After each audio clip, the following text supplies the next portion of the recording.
Pencil பிரச்சனையில் சக மாணவரை 8ஆம் வகுப்பு மாணவர் ஒருவர் அரிவாளால் வெட்டிய சம்பவம் அதிர்ச்சியை ஏற்படுத்தியுள்ளது. இந்த சம்பவத்தை அடுத்து பள்ளியில் படிக்கும் பிற மாணவர்களின் பெற்றோர் பதற்றத்துக்கு உள்ளாகி பள்ளியில் குவிந்தனர்.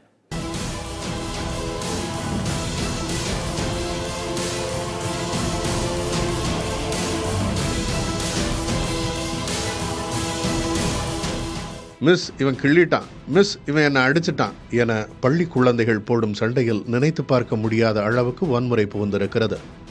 நெல்லை பாளையங்கோட்டையில் உள்ள பிரபல தனியார் பள்ளியில் 8ஆம் வகுப்பில் நடந்த சம்பவம் இது. இந்த வகுப்பறையில் நண்பர்களாக இருந்த இரு மாணவர்கள் 2 மாதங்கள் முன் ஒரே நேரத்தில் ஒரே மாதிரியான பென்சிலை வாங்கியுள்ளனர். இவர்களில் ஒரு மாணவரது பென்சில் காணாமல் போயிருக்கிறது. இதனால் நண்பர்களிடையே சண்டை ஏற்பட்டு 2 மாதங்களாக பேசாமல் இருந்துள்ளனர்.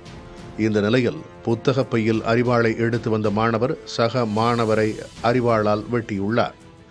தடுக்க வந்த வகுப்பாசிரியருக்கு காயம் ஏற்பட்டுள்ளது. நண்பனை வெட்டிய அந்த மாணவர் பள்ளியிலிருந்து தாமாகவே வெளியேறி காவல் நிலையத்திற்கு நடந்தே சென்று சரணடைந்துள்ளார். காயமடைந்த மாணவர், பள்ளி ஆசிரியர் ஆகியோருக்கு அங்குள்ள தனியார் மருத்துவமனையில் சிகிச்சை அளிக்கப்பட்டு வருகிறது. என் வீட்டு பென்சில் தான் இவன் சொல்லியிருக்கான், இல்ல என் பென்சில் சொல்லிட்டு 2 பேரும் சண்டை போட்டுருக்காங்க. அதுக்கப்புறம் 2 பேரும் பேசவே இல்லையா 1 மந்த் தான்.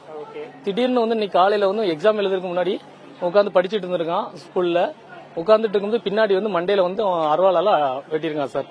என்ன மோட்டிவ் தெரியல. அருவாள் வீட்டுல இருந்து கொண்டு வந்திருக்கான். ஸ்கூல்ல உள்ள ஏதாச்சும் ஒரு பொருளை வச்சு வெட்டியிருந்தாலும் பரவாயில்ல, ஏதாச்சும் சரி பக்கத்துல இருந்து சண்டை போட்டு அடிச்சிட்டானுங்கன்னு சொல்லலாம். நான் தான் மிஸ்கிட்ட போன் போட்டு அது என் பிள்ளை பென்சில் தான் வீட்டுல இருந்து தான் எடுத்துட்டு வந்திருக்கேன் சொல்லிதான் நான் பாத்துக்கிறேன் மிஸ்ன்னு சொன்னாங்க.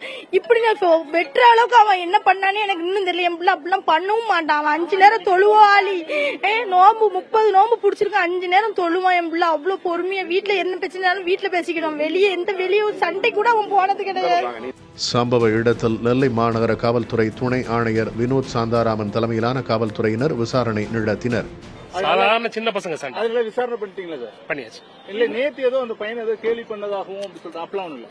சின்ன சாதாரண ஸ்கூல் பசங்க நம்ம படிக்கிற காலத்துல நடக்கக்கூடிய சின்ன ஸ்கிரிமிஷ் இருக்கும் பாருங்க, அவ்வளவுதான். ஒன்னும் பெரிய சீரியஸ் இஷ்யூ கிடையாது பசங்களுக்கு. பட் பையன் கொஞ்சம் எக்ஸ்ட்ரீமா நடவடிக்கை எடுத்திருக்கான். பட் குவைட் நார்மல், சட்ட ரீதியா நடவடிக்கை இல்ல. கவுன்சிலிங் கொடுப்போம்ல பசங்களை, அதுவும் குழந்தை தானே, அதுவும் குழந்தை தான், அதுக்கும் கவுன்சிலிங் கொடுக்கணும். மேலும் இச்சம்பவம் தொடர்பாக மாவட்ட முதன்மை கல்வி அலுவலர் விசாரணை நடத்தினார்.